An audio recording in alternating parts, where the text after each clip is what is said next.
This video is on a simple concept you can use to piece together your combinations. So the idea is to strike low to hit high, or you could do the opposite as well. Strike high and then connect low. But I'm gonna demonstrate two combos which I've landed in an MMA fight, which one of them is a low kick followed by a spinning hook kick. So the idea is that the low kick doesn't have to connect, preferably it will, because then you know you're in range to connect with the other next strike. But the primary purpose of the low kick is to strike and continue on through and pivot and look above your shoulder and continue the spin for a spinning hook kick. I'll show an example at the end of the video from the fight. And the other combination was to throw several strikes low with the hands and then come upstairs with a high kick.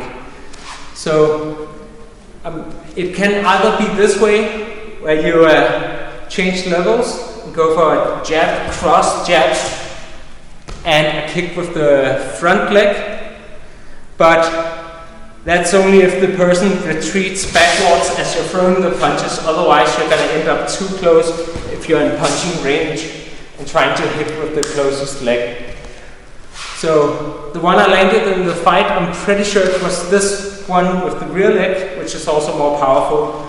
So you change levels, and rather than just strike once like you typically do and then come up, you're going to throw 2 or 3 strikes to make sure his focus downstairs. He may even drop his guard if he's inexperienced.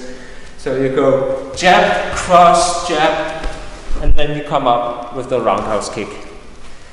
I'll show the example from the fight as well at the end of the video. Thanks for watching. I hope you find this concept useful for piecing together your combinations. Yeah, cool.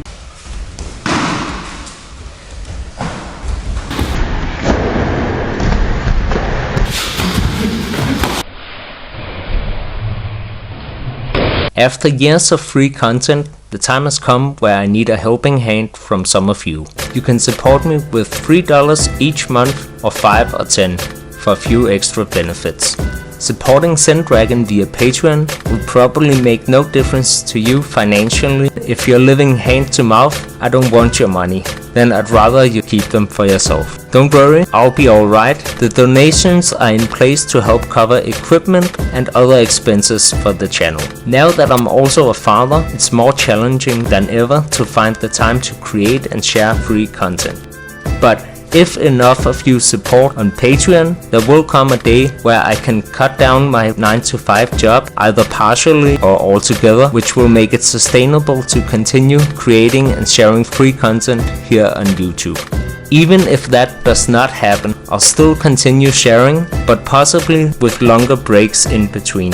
Thanks for listening. Now visit my Patreon, that's patreon.com/Zen-Dragon.